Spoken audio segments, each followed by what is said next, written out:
Hello, everybody. Thank you very much for joining us Would you today like me for to this stand by? special webinar about our health and social work courses.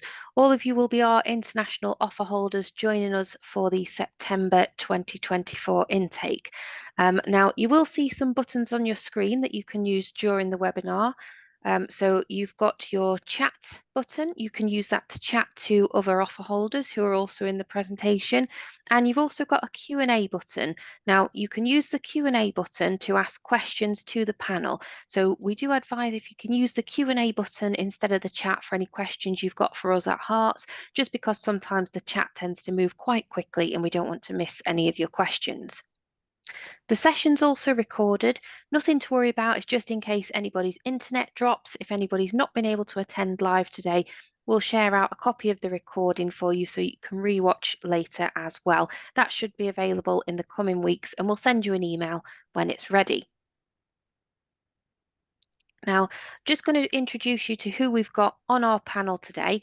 So I'm Kat, I work in the international office, and I'll be here to help with any questions you've got around application process or pre-arrival things. Hi everybody, my name's Jess and I work with Kat in the international office, and I'll be leading the Q&A session later on.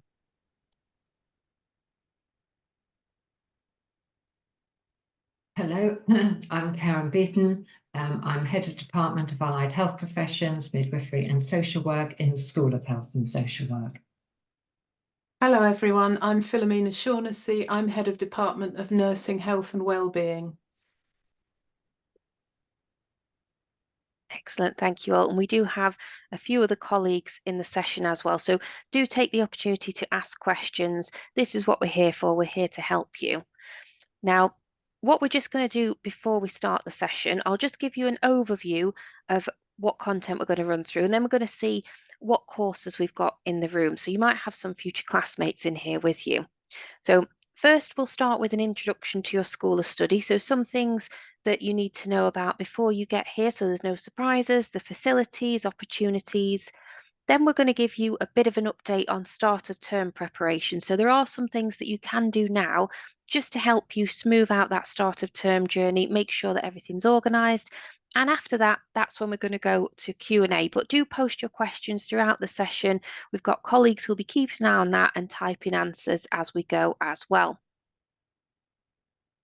Now, just before we get into the information, as I've said, we'll just see what applicants we've got in the room with us to give us an idea of what subjects you're coming to study. So I'm just going to launch this poll now. You should be able to see that on your screen, and you can select your course that you're coming to study at Hearts in September. So feel free to join in. You should be able to click on the buttons on screen, and then we'll have a look at these results together as well. So I'll just leave that poll open for another moment or so before we all have a look at this together.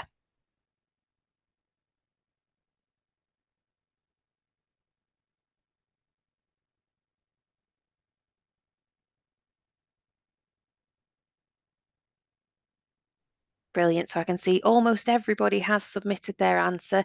Just a few people left. If you do want to join in, please submit your answer now because I'm going to end the poll. We've got almost everybody participated, which is brilliant. Okay, so I'll end the polling now and we'll have a look at these results together. So lots of attendees from adult nursing, which is brilliant. Really important information that we're going to be sharing with you across the whole school as well. A few applicants here for mental health nursing, social work, radiography and physiotherapy as well. So that's who we've got in the room. So you have got some fellow classmates in here with you. Okay, so I'll stop sharing that poll now, and now we'll get on to information to help you prepare. So I'm going to pass to my colleagues from the school now. Thank you very much, Kat. So as we said earlier, my name's Karen Beaton and I cover the allied health professions, midwifery and social work. And allied health then includes occupational therapy, paramedic science, physiotherapy, diagnostic radiography and therapeutic radiography, which is also known as radiotherapy. Next slide, please, Kat. So we're a really big school. We have over 250 staff, and that includes academic staff, research staff, administrative and technical staff, and that also includes our educational technologists who support a lot of our digital and online activities, and the technical staff who support the staff working in the practical labs who do an amazing job. We're one of the largest health and social work education providers in the UK. We're the largest provider of new graduate nurses working in local NHS trusts in the UK. We were the first UK university to offer paramedic degrees. They're all degrees now, but we were the first to do that. We are the largest UK provider of radiography education. And we're the only provider of pre-registration learning disability nursing in the east of England. And in midwifery, many of our graduates do stay in the area once they've qualified, and they provide maternity care for women and their families. One of the things that's really important for us as a school is research-informed teaching. And we really try to ensure that all of our teaching is research-informed. In other words, we place a lot of emphasis on evidence and current research to inform our teaching, so that we can be sure that the subjects that we teach are up to date and we can justify what we do and what we teach based on the evidence. We have the 2 research centres. So there's CRIPAC, which is the Centre for Research in Public Health and Community Care. That's a very well-established research centre, and it has very much a focus on primary care, public health, social sciences and nutrition. And we have a new centre, the Centre for Applied Clinical Health and Care Research, which we call CASH, which is based in the departments of allied health professions and nursing health and wellbeing. And that's really going to help us to grow and expand our research in all the fields of nursing, midwifery, social work, and the allied health professions. So in the UK, we have what's known as the Research Excellence Framework, which we shorten to REF, and that's the UK system for assessing the quality of research in UK higher education providers. The outcomes from the REF are used to inform the allocation of public funding, which then supports the university's research. So they can really build on that year on year. So the better your research is judged, the more funding you'll be provided with, and that will be for the next REF, which is in 2029. In the last REF, 87% of the research outputs, so our publications that were submitted to the REF, were graded as world-leading and internationally excellent. Our research was also ranked 12th in the UK for impact. And impact is particularly important because we want our research to be making a difference and benefiting our patients and service users, and our ranking demonstrated that. So we'll be building on that success with the new centre in preparation for the next REF in 2029. We really want CASH to grow and extend the research that we're already doing in the different professions in the school, and to bring this under the umbrella of CASH. Thank you. Next slide, please. So rankings are also really important. And there are a number of league tables that are produced in the UK for higher education institutes, and you may have looked at some of these yourselves.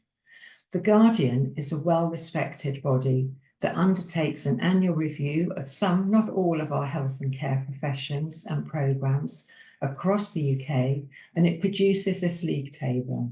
And all the league tables look at slightly different measures. But the Guardian League table looks at student satisfaction, it looks at staff numbers to staff ratio, and it looks at how much the university spends on its infrastructure and developing its resources. And it also looks at career prospects, so what graduates who complete our programmes then go on to do. So in the latest rankings, we were 4th in the UK for physiotherapy. 6th for mental health nursing, 7th for social work, 8th for children's nursing and paramedic science, and 9th for general nursing, so adult and learning disability nursing. Thank you, Kat.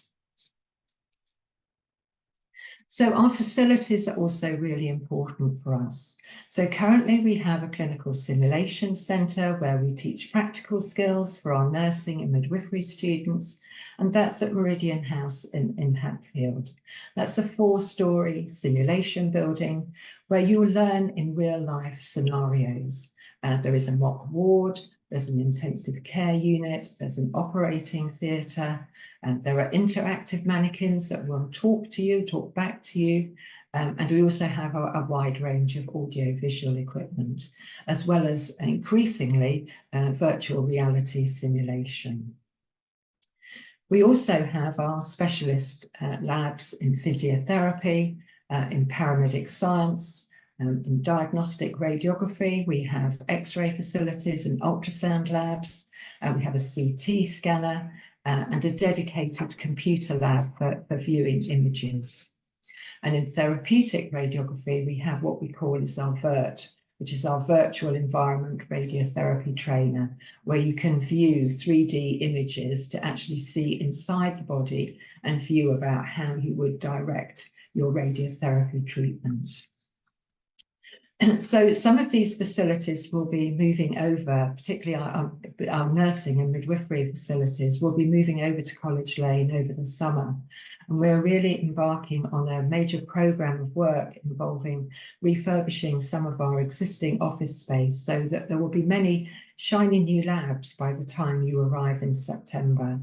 And that will include midwifery, that will have 2 labs and also a birthing suite at College Lane.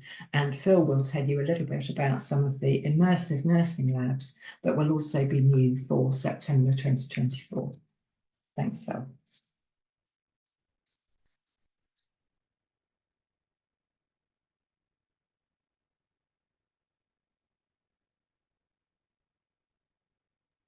Oh, sorry, Phil, I think you're just on mute. Sorry if you...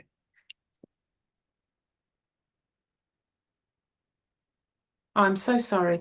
So this video that Kat's just going to play for us in a minute is a demonstration of some simulation work that has gone on in the simulation centre that Karen's just mentioned in Meridian House.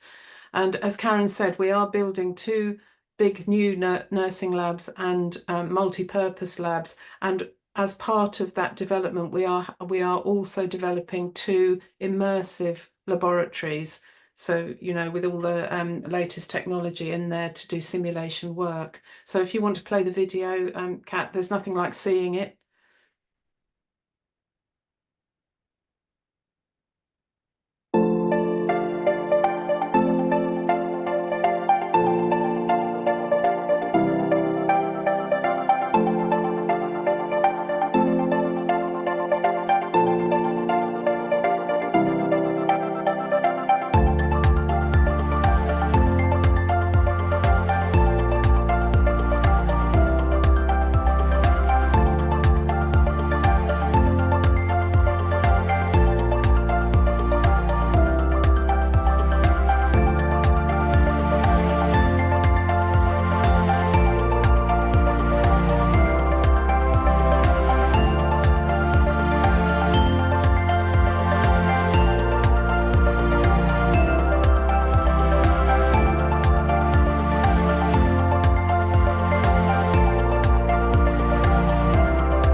Thank you, Kat. I'd like to talk a little bit now about some of the opportunities that you're going to have on your programme, regardless of whether you're a nurse or a student on one of the allied health programmes, and also some of the things that you really need to look out for and prepare for now that you're going to come to the University of Hertfordshire.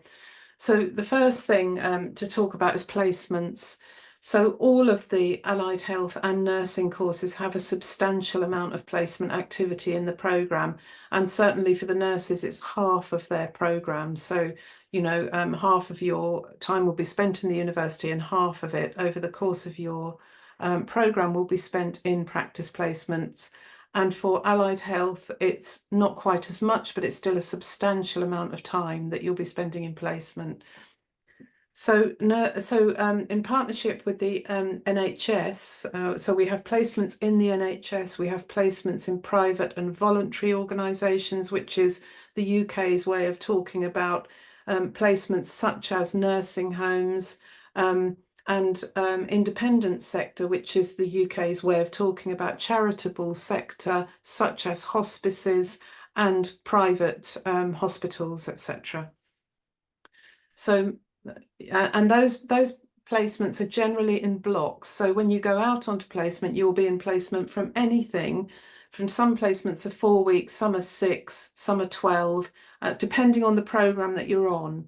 So if you are wanting to know more about the exact way that your placements are set out in the programme, please do contact the programme tutor, have a look at the course fact sheets, etc. And they'll be more than happy to talk to you about that. Our courses are, health courses are all approved by the various regulatory and statutory professional bodies that operate in the UK. The nursing courses are approved by the Nursing and Midwifery Council. And so when you have finished your programme successfully, you will be eligible to be registered with them and have a personal identification or PIN number which enables you to work as a qualified nurse. And similarly for the allied health courses, most of them are registered with the Health and Care Professions Council, and some of them with Social Work England if they're social work courses. Excellent career prospects after you've finished your programme. So you can practice in a range of healthcare and social care settings, regardless of your course almost. Education, research, and a variety of locations in the UK. And some programmes offer elective placements overseas also, and some programmes offer elective placements in the UK. There's high demand from employers for the students, and we don't have an issue with students becoming unemployed at the end of their programmes in general. We have a really good careers and employment team, and they provide 4 years of job search support for our graduates, all graduates, not just healthcare graduates, after they qualify. And that includes things like CV writing, interview technique, all sorts of things, and they keep in touch with newsletters, etc., letting alumni who are qualified students, past students, know about whatever opportunity they've got available at the time. There's a Student Circus, which is an online global career resource and jobs platform for international students on a student visa in 30+ countries, and I'm sure Kat and Jess will be able to tell you more about that if you've got questions at the end. Thank you, Jess. Next slide, please. So this is the bit about, you know, what you really need to have to pay attention to now to start your programme. So engagement and attendance is really important.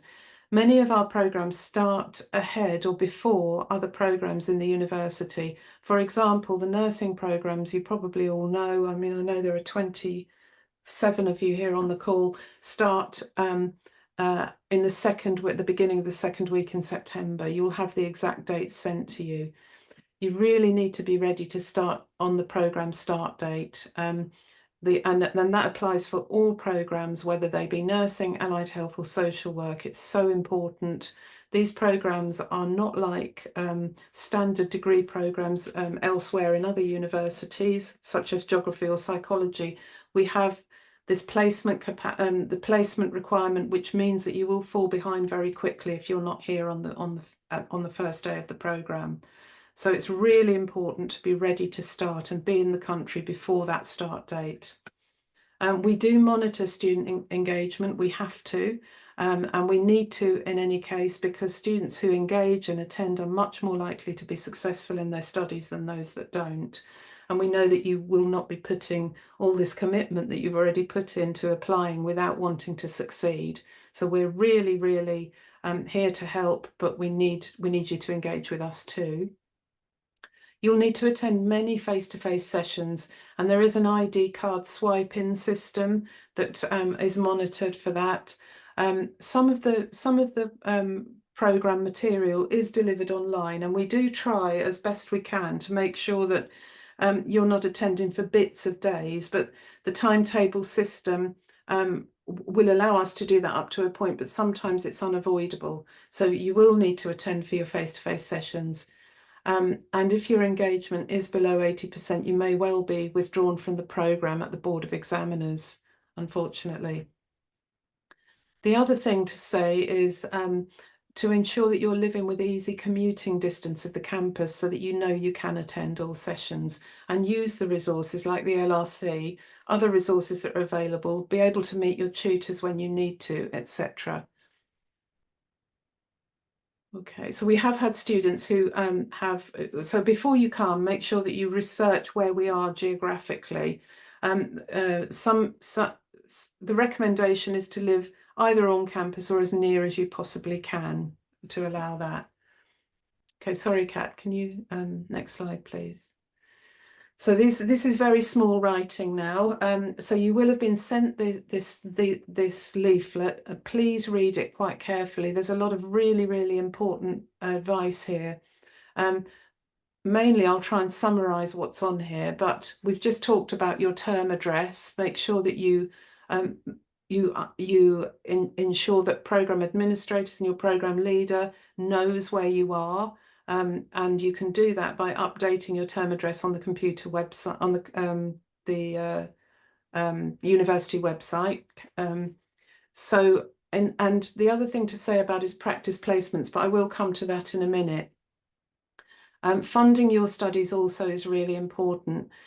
It's tough, I know, but right at the beginning of the programme, you need to be aware of how you're going to fund your living accommodation and any extra expense that you might incur, and some of that will be travelling to placement.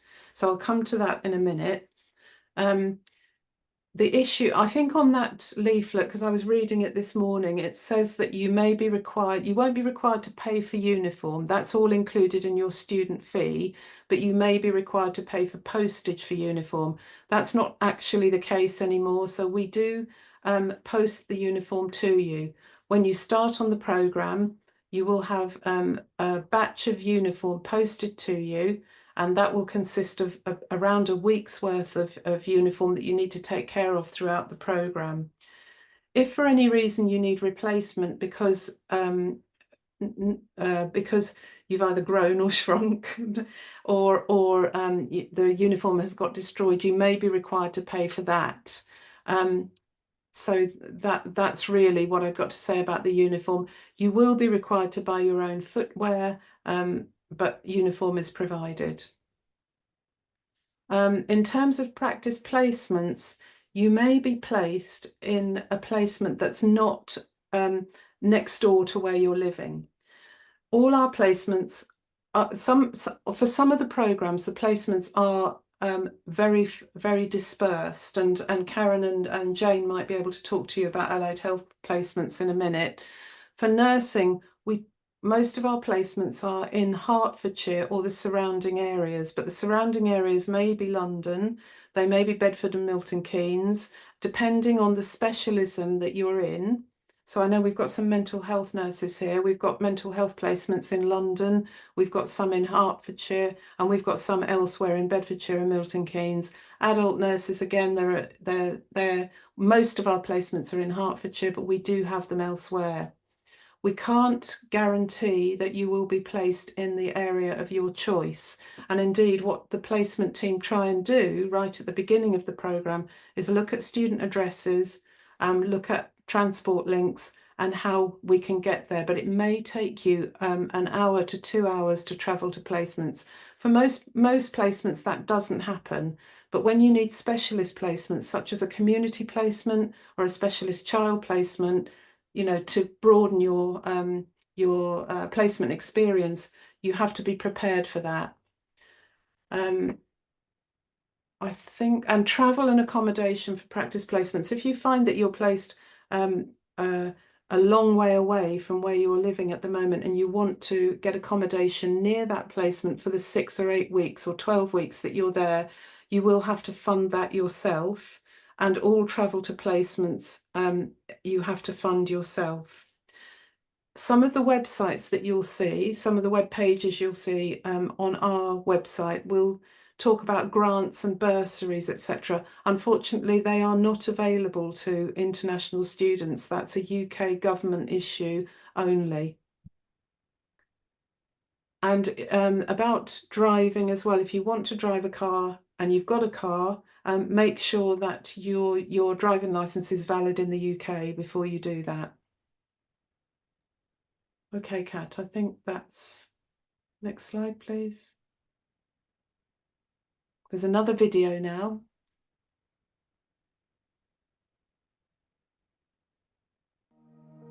I chose to study physiotherapy because I knew I wanted to work in healthcare. I knew I wanted to help patients but also give back to my community and serve the local population, because it was a career that had many avenues and opportunities both within and surrounding the profession. One of the things that physiotherapy has to offer is you can work in different settings, whether that be inpatient, outpatient, community settings. Another appealing thing for me is being able to serve different patients with different conditions. So working with patients such as paediatrics who are at the first stages of their life all the way through to elderly patients. There are many positive aspects at studying physiotherapy at the University of Hertfordshire. To name a few, the lecturers have a really good support network around you. They have their open door policy, so when their door is open, you can go in and ask them any questions, approach them. My confidence is one of the main things that this course has helped me to improve, and knowing how and why my role as a physiotherapist is important, where it fits in also with other members of healthcare through discharge planning, especially knowing where your role is and how you can help the patient to enter the community, whether that's back into their home setting or nursing home, caring home, and facilitate their discharge to their needs. The most rewarding part of this job as a Band 5 newly qualified physiotherapist is being able to help your patients right from when they're admitted and right from when you first see them, all the way through to facilitating their discharge home or to their residence.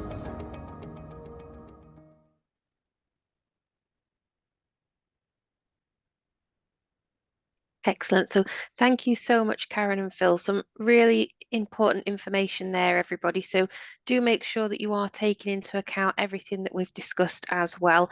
And that flyer that we mentioned just before that graduate video, that's all been emailed to you. We will be sending it out again just a bit closer to the start of term, so you've got a reminder of it. But make sure that you do take the time, read through it, because it's really going to help you know what to expect.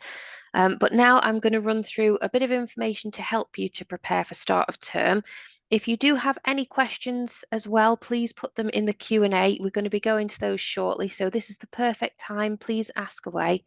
But now we'll just have a look at where you are in your application journey. So most of you in this session will be in around positions sort of 3 and 5 on this chart here on the right hand side of the screen. So most of you will have received your offer.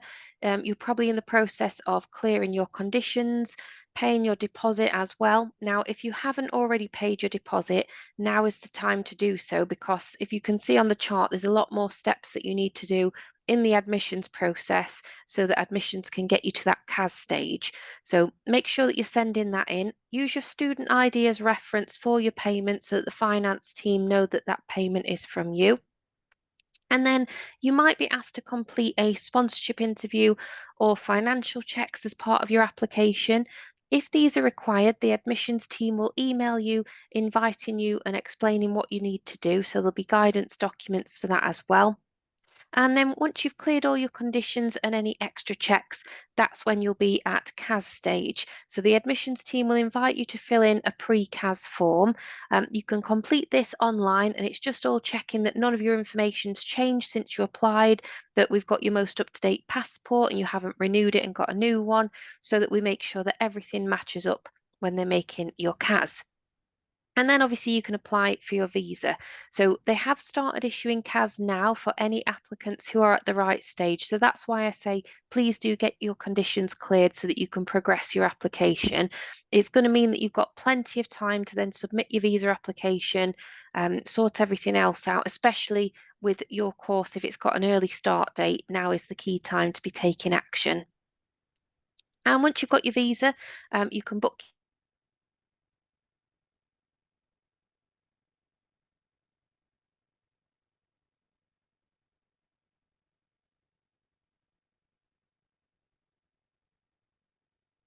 but it's a great chance for you to then settle in, maybe do some sightseeing before your academics begin as well. And the university does host an orientation week and a freshers week, and I'll be talking a bit more about that shortly. Kat, can I just say, you just froze there for a minute. You were just about to say you can book your flights, and then we didn't hear anything for it. So you might want to go over those 2 points again. Thank you, Phil. Okay. Yeah, absolutely. So once you've got your visa, you can book your flights. You can arrive in the UK up to 30 days before your course start date if you've got your visa in time. So it's a great chance just to arrive, settle in. You do need to make sure that you have got accommodation booked though, if you are arriving to the UK early. So on-campus accommodation, if you're staying in that, you need to arrange with the accommodation team what's the earliest you can access that. And if you're staying off campus, make sure that you are able to access your accommodation, speak with your landlord. But I'm going to run through a bit more information about that in a second as well. And also, please do try and attend the enrolment and freshers activities. Again, I'll run through these shortly, but this is a great way to then settle into life in the UK, make some friends outside of your programme as well, and get involved in other aspects of university life. So I'm just going to do another short poll now. So we've talked a lot about the academic side. Very important that you take that into account, but there's also the social side of being a student. So you will have time to do some other things as well. Now, I'm just going to launch the poll. There might be some things on here that you haven't heard of or you've not thought about before. So you can make sure that you have a look into those. Okay, so there's just a few ideas. Feel free to take part as well if you want to. So you might be looking to join a society when you reach Hearts, explore Hatfield or London, take part in Hearts Squad sports. So you might not have heard of Hearts Squad before. They're actually a team at the university who organise a lot of sporting events for staff and students. They do offer some free events as well. So for example, in previous years, I know that they've done a scheme where it's learn to ride a bike. So if you don't know how to ride a bike, you can keep an eye out for that. Or things like rollerblading sessions, lots of other sports as well, like badminton, cricket. And you also might be looking forward to attending an SU event at the forum. There's lots of different events throughout the times of the day, so do keep an eye on those. But I'll close this poll in just a moment. Lots of people taking part as well, and we'll have a look at these results together. That's brilliant. So about half the people joined in, which is great. And we can see a really nice mix here. Lots of people actually looking forward to exploring Hatfield, joining societies and doing the Heart Squad sports, which is brilliant. And then a few looking at exploring London and the SU events as well. Now, I'm going to give you a bit more information about societies with the SU on the slides to come as well. Okay, so a few things that we do to help you prepare for the start of term, because we do know there's a lot to think about. It might be your first time ever flying before, let alone coming to the UK. It can feel like there's so many things to do. So we'll be updating our pre-arrival guide, which is pages on our website. Once that's been updated for the September 2024 intake, we'll send you round an email to let you know, and take your time to read through that. On that guide, you'll have things like packing checklists, what you should put in your hand luggage versus your hold luggage, where you should be putting important documents. Also tips for navigating the airport. So what an e-gate is, if you've got a passport with an e-gate feature, how to get from the airport to the campus if you're not taking advantage of our free airport collection. And also just things like how to get your BRP card once you're enrolled, how do you register at the university, how to use the public transport as well, so how to use a bus in the UK. So there's lots of information on there, and we'll let you know when that's updated, especially for your intake. And then alongside the guide, we also do a series of webinars, same like this one, but it's all going to be focused around pre-arrival to the UK. So in that, we'll cover a lot more information as well. And again, you'll have the chance to ask questions if there's anything you're not sure about. So please do book onto one of those when we send the invites around. And we'll do some special webinars as well, where you'll be able to meet the support teams at Herts, just so you know what kind of support there is out there, when you should be going to these teams, and then you might recognise a few of their friendly faces as well. And then orientation and freshers.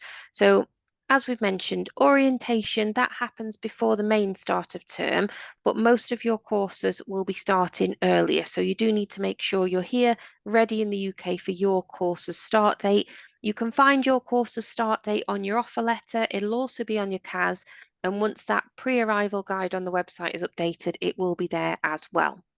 Now, orientation week for the main university, that's going to start on around the Monday, the 16th of September, with a lot of courses from other schools starting around the 23rd of September.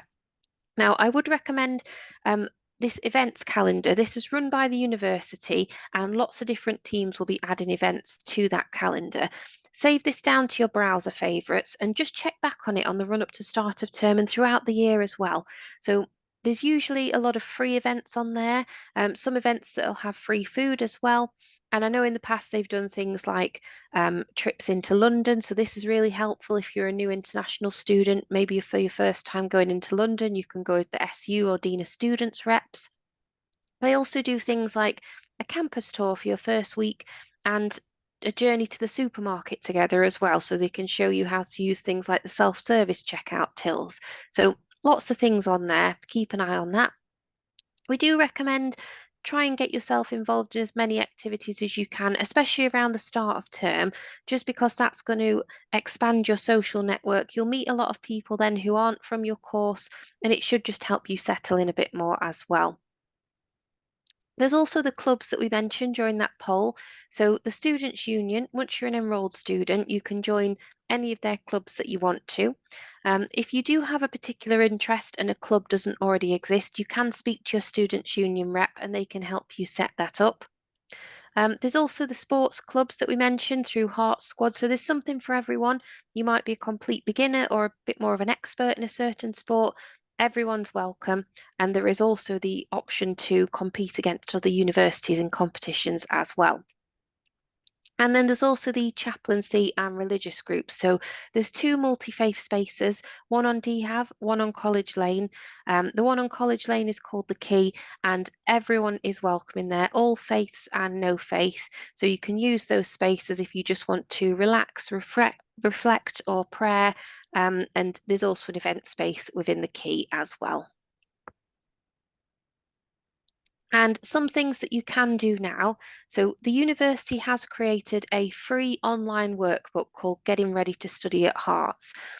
This will have been emailed round to you, but we'll also send it out again. It'll be linked on that pre-arrival guide as well. Now, this workbook, it'll give you a lot of information about those support teams at Herts. So what kind of support is there? When should you be using them? There's also tips for academic success. So things like how do you structure an essay? How do you do referencing? There's also some video tips from international students about things they wish they'd known before they came to the UK, before they joined university as well. So please do work your way through that. Take your time. It's great to get that started before you arrive, because then everything's going to feel that little bit more familiar when you do join. You can get stuck in straight to your academics then. Booking accommodation, as we mentioned before, and as Phil mentioned, you do need to make sure that you have arranged your accommodation, and on campus is ideal. If you are living on campus, you've got that 24/7 support. So if you lock yourself out of your room or you need help at any point, the teams can get to you really quickly. You also won't need a UK guarantor if you're living on campus, and all utility bills, Wi-Fi and contents insurance are included in the cost as well, which that's really going to help you budget, because you're not going to have any surprise bills coming through for your accommodation. You know exactly how much it's going to be each month.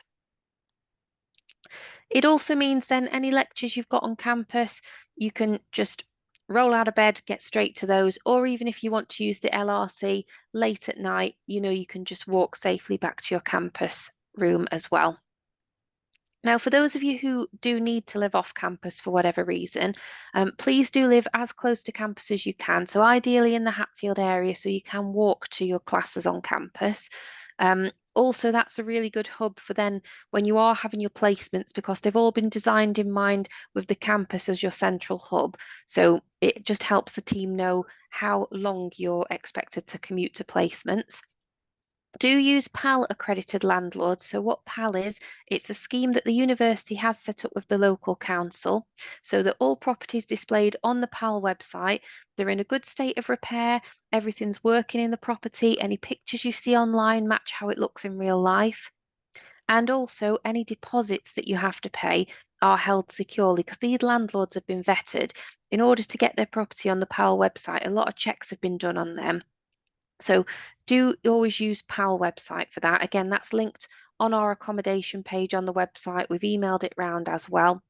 If you do see posts about accommodation on, say, social media or WhatsApp group chats, if you see something that looks too good to be true, it probably is. Please protect yourself from scams, be mindful, and do use these networks that we've set up for you to keep you safe.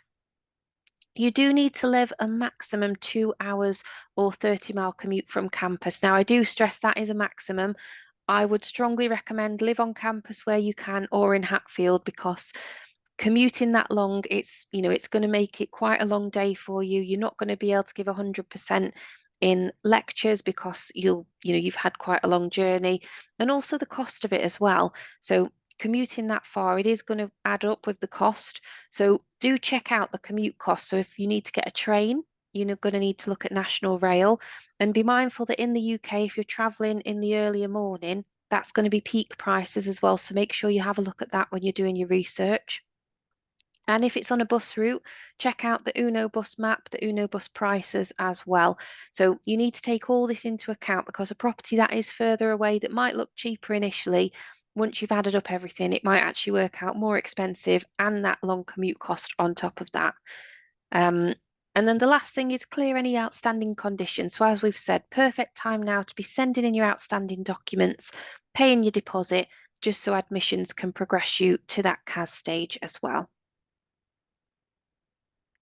Now, what we're going to do, we're going to watch one last video. This is just a bit of a tour of some of the facilities on campus for accommodation, if you're thinking about it, and then we'll go to the Q&A.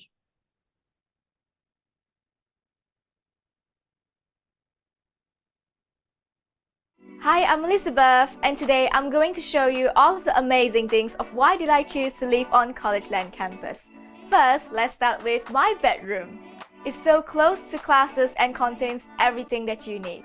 And here's my kitchen, where I get to meet all of my flatmates. However, for larger gatherings, we've got common rooms, perfect for everything from group yoga to movie nights. And not to forget the oval. It's great to have a team of support staff to help with just about everything. And a gym for those post-lecture workouts. That really is everything you need on campus. Whether you like to go for a walk outdoors, or if you like to get your focus to the max in the LRC. Looking for a quiet space to pray, meditate or reflect? Well, the key is the place to visit. Whatever faith you have or even you have none. Here in the Hutton Hub, you can access to all kinds of information with our Ask Hearts Hub. For the best night out, I definitely visit 77 here at the Forum. Over to you, Judith. Hi everyone, welcome to De Havilland. I'm Judith and I'll be showing you why living here is amazing. The bedrooms are particularly great. You have absolutely everything you need in here. Say hello to the kitchen, where all the cooking and catching up with flatmates happens. In need of support? There's a whole team of staff ready to help here in the accommodation office. And just next door is the common room. Many a games night have been hosted in here. When you're feeling extra energetic, you can head over to the Sports Village.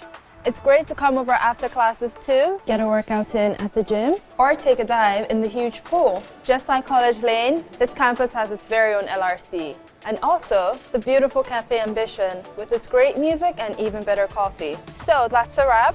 Thanks for coming along with us. Hope to see you on campus soon. Excellent. So a lot to think about there, everybody. And now we're going to pass to Jess for the Q&A. Brilliant. Thank you so much. Lots of great information. Thank you, everyone. Kim, we've had a few questions in relation to social work. I'm not sure if you're able to give us a bit more insight into social work, the assessment methods, and the programme itself as well for undergraduate and postgraduate. Yes. So should I read out the question and answer it, or should the student? Yeah, so you can, I think you've got a flyer, have you, that you were going to screen share for us, and that will give our students that are here for social work a bit more information and insight about the course. Okay, yeah, all right. All right, Yeah. I can share my screen in terms of the support for international social work student. Yeah, so I can share it now. Just 1 second.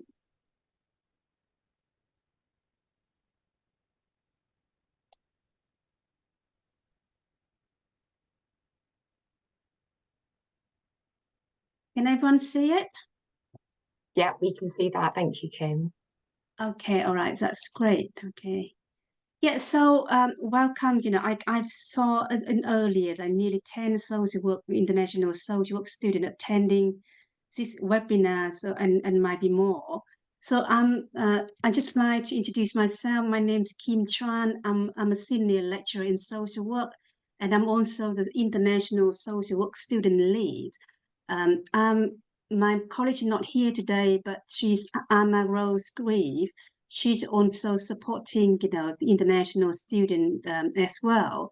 So two of us together with other lecturer and also all other staff in the school are here to support you.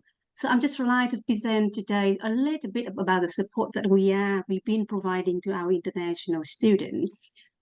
So firstly, you have the contact here, which is myself and my colleague Anna Rose. And also in September and late August, early September, we normally organize a webinar for international social work students only, where we hold a series of 2 or 3 webinar in the 3 weeks coming up to the start dating semester A, where international social student can come in and ask questions and clarify about some information before their arrival. So this is really helpful and students really appreciate that. And then we have monthly workshops where international students would come in, normally online, but sometimes we also organize in person as well during lunchtime on campus. So for all the international students to come in, share experience, update information about how things going on with them, and also to get advice from other students and also from the lecturer and tutors. We got online platform where we got international students for in social work come in, and we kind of ongoing chat and conversation about the stuff going on, and we update each other about stuff as well and information. We have personal support. It can be tailored to each individual. myself as a lead, I coordinate with, the support, the tutor, personal tutor, and also the student support service to provide you with support. It can be sometime, during the course, it come up with some situation where you have financial difficulties, you have problem with childcare, you have other problems, you need support. And then that's where we come in and coordinate with each other and provide you some kind of information and advice how we can navigate the situation to get through that. In terms of academic support, again, we have a team of academic support in general for the whole school, but also there is a program tailored to international social group students. So some, it can be a workshops on a regular basis, but sometimes students approach these academics, tutor for one-to-one support as well. So you're welcome to access the support. In terms of practice placement support, myself, I'm also the lead for the practice educator. So I work closely with practice educators and also placement provider. I'm working closely with the placement tutor and placement lead as well. So I coordinate all of these support around you in order to make sure that you will start and experience the placement smoothly. And of course, some international students do struggle during the placement, but that's where we come in and we support. And finally, it's about the mentoring and buddies.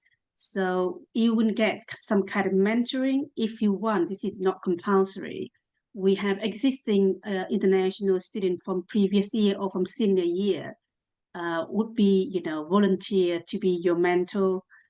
We also, can pair you with a home student as well, because international students think that, okay, they want to learn about the local culture, they want to understand about the local people. So, and a lot of home students are really happy to be your peer and, to be with you, support you initially or, during the whole 2 to 3 years of your study.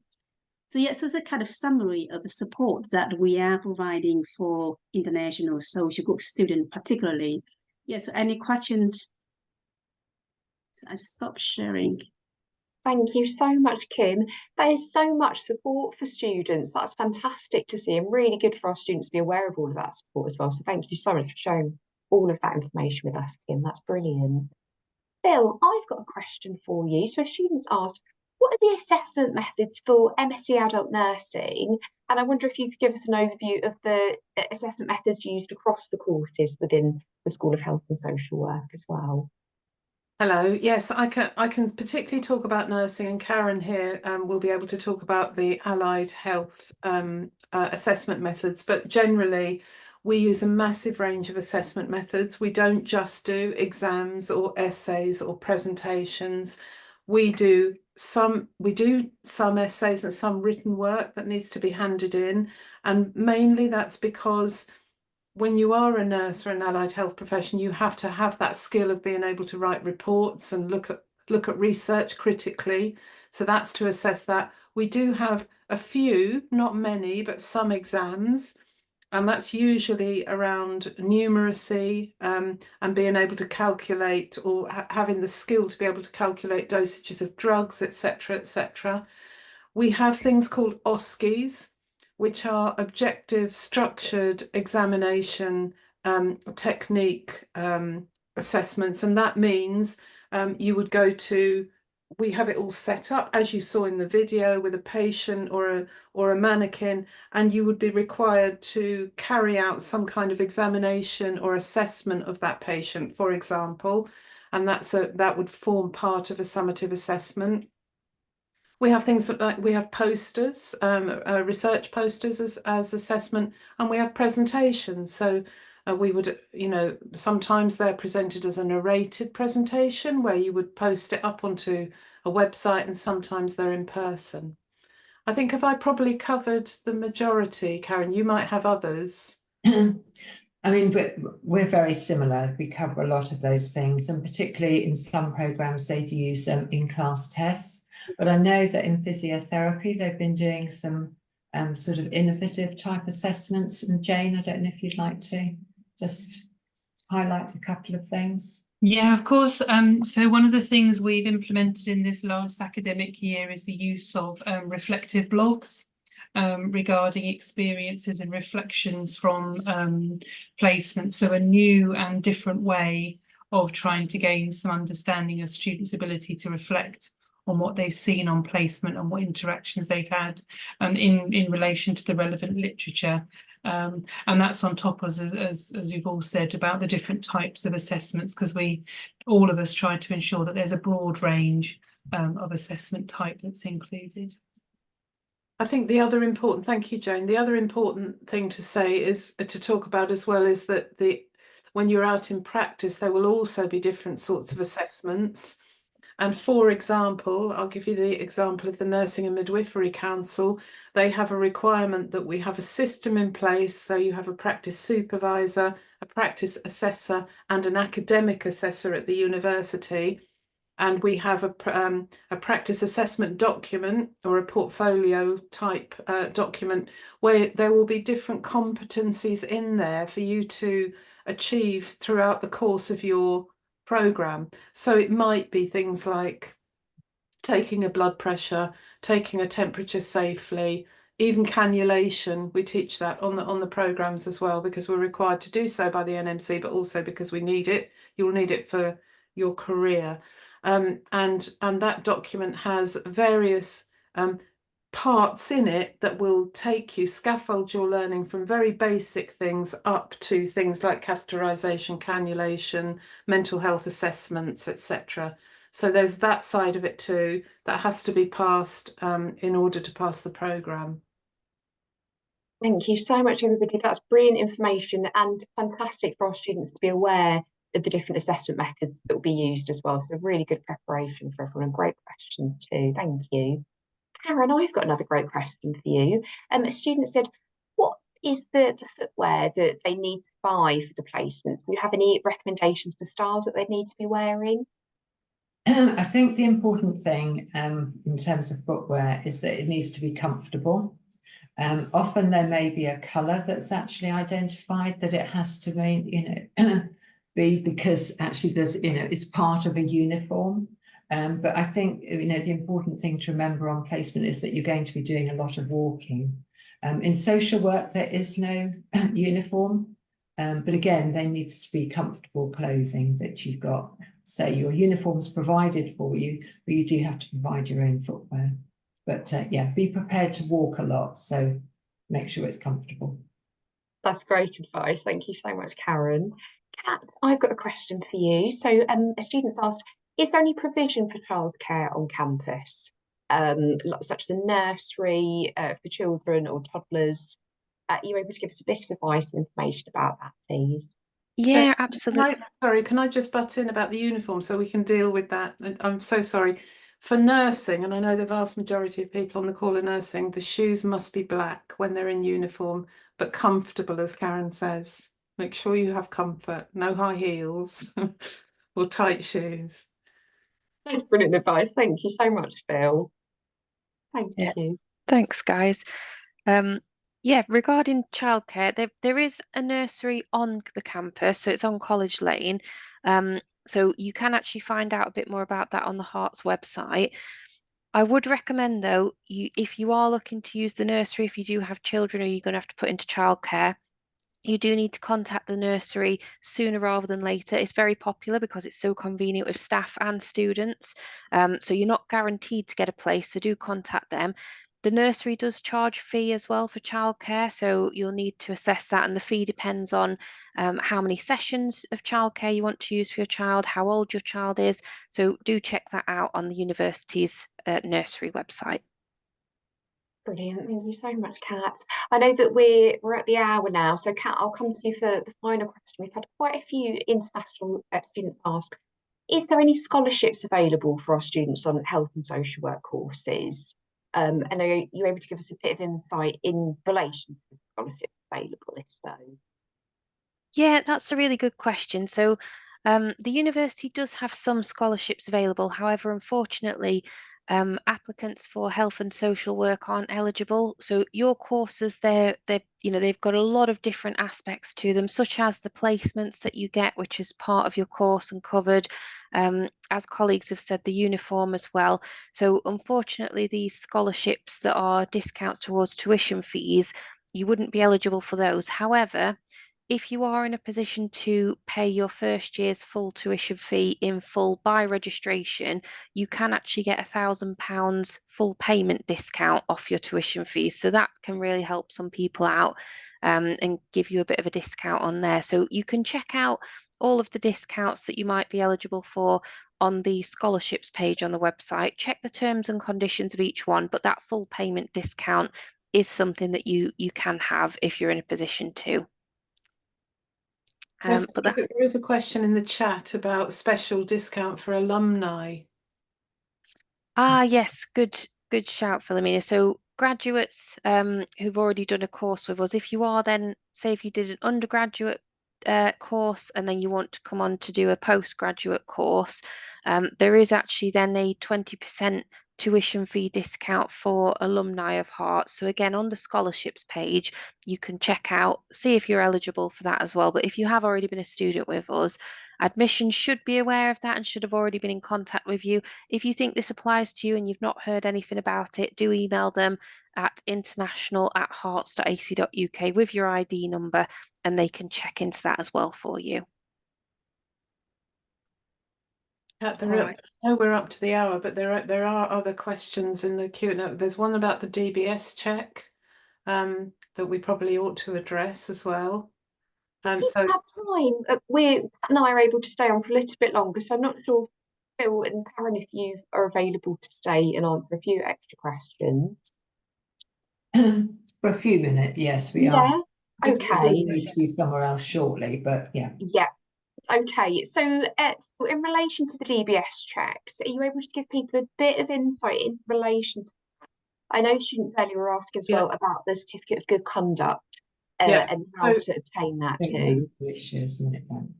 So for international students, often they won't have any history of anything in the UK, so a DBS check isn't of much use, and that's when we would ask for a certificate of good conduct. And the programme leaders, etc., will be able to tell you what to do about that. But from memory, that you have to have that certified by a person of standing in your own community, such as a solicitor, etc. But when you are applying for the course, we do ask for a self-declaration form from all students, and on that self-declaration it will ask, have you ever had a criminal conviction? If so, tell us about it, etc. And then once you start the course, we would expect you to come or to provide before you come this certificate of good conduct. For other students who are not international, when they supply the same thing, a self-declaration, and then when they start, we do the DBS check on them. So the certificate of good conduct is a replacement for the DBS. It's the same for yours, isn't it, Karen? It is, yes, yeah. We look for that certificate of good conduct. And if you have got any offences, then there is a process whereby those are reviewed to see whether that would preclude you from doing the programme, or whether it's something that is acceptable and you would still be allowed to undertake your programme. The most important thing is that it is always best to declare everything and tell us, rather than us finding out further down the line, because that's of more concern than actually you telling us up front. We do expect that you to be accountable and to be upfront and honest about what's happened in the past. Absolutely great advice there, Karen. Thank you so much. Karen, I wonder if you can help us with our final question. So students asked a great question. They've said, is there any particular type of health screening or vaccinations that students will need to undertake and have before they can go to their placement? That's a really important question, and there is a range of vaccinations that students do need to have, and sometimes those need to be started quite early on so that that course of treatment is completed before the first placement. I think that may vary a little bit between programs, and I think it's something that we can either issue with further advice on, or you can contact your admissions tutor. Because there is certainly a range of things that need to be in place before you can go out on placement for your own safety. And I think that's a brilliant point, Karen. I mean, one of the reasons why a lot of students, not just international students, are delayed from going out onto their first placement is because either they haven't got the vaccinations, they haven't attended the occupational health appointments, which happens in about half the cases, or there's some other thing that's precluding them from going out. And once you're delayed from the first placement, it's very, very difficult to catch up, particularly for the MSc nursing students, because they are first out in placement early in November. The BSc, they've got till January.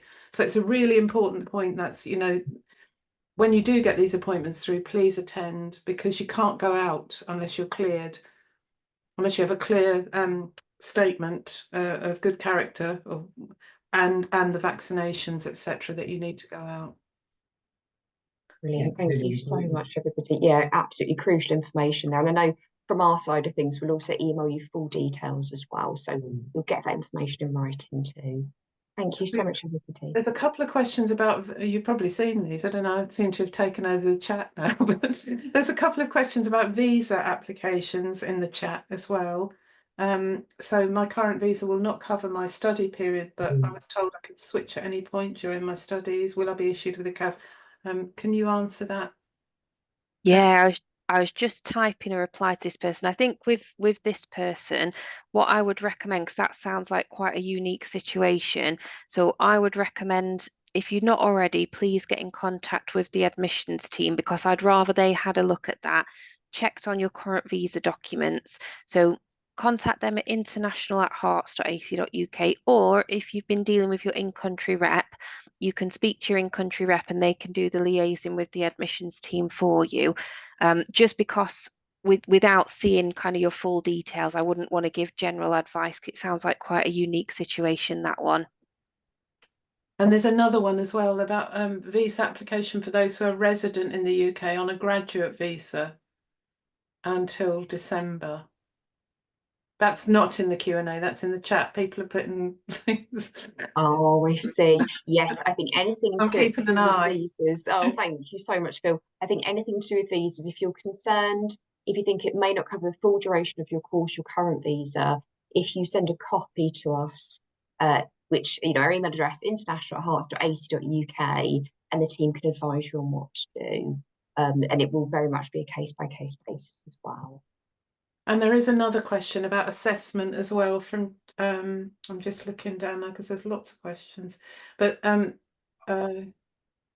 really apologize. Chinaza, I think, has asked the question about how often, what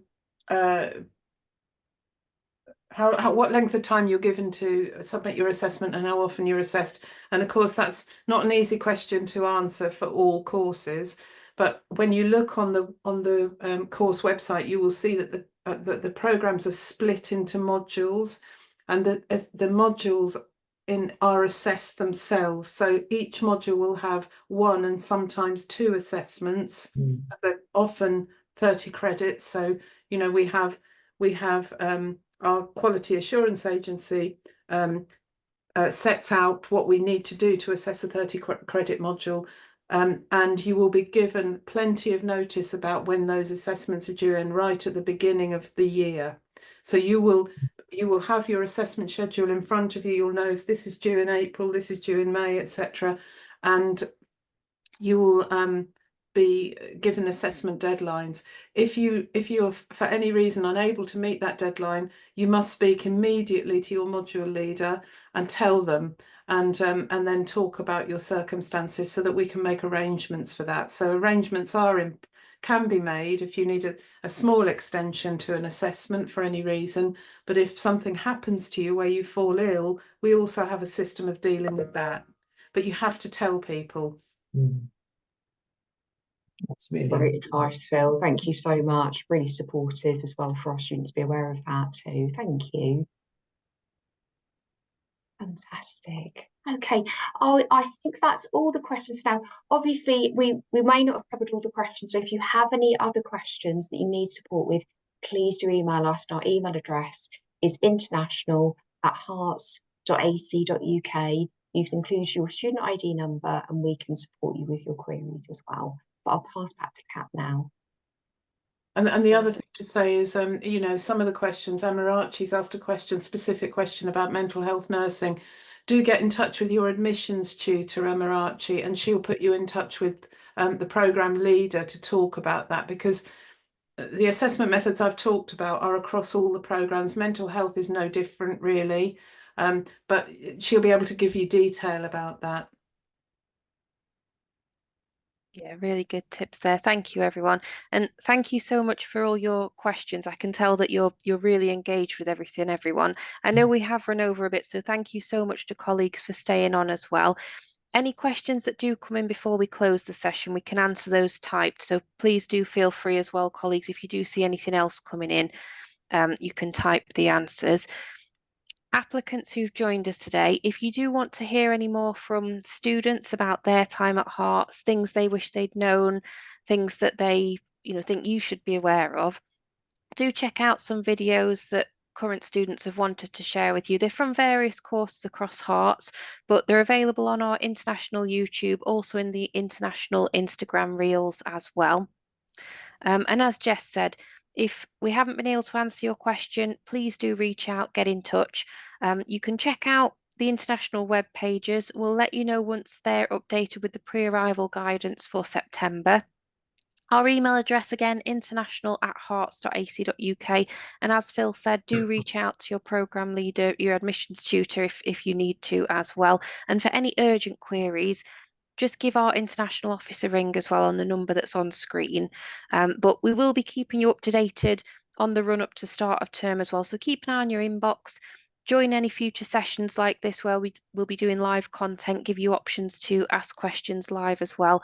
And I'll just play a short video with some more sites around the campus just so we can finish typing up any last minute questions that come through. But thank you so much, everyone, and we can't wait to welcome you in September.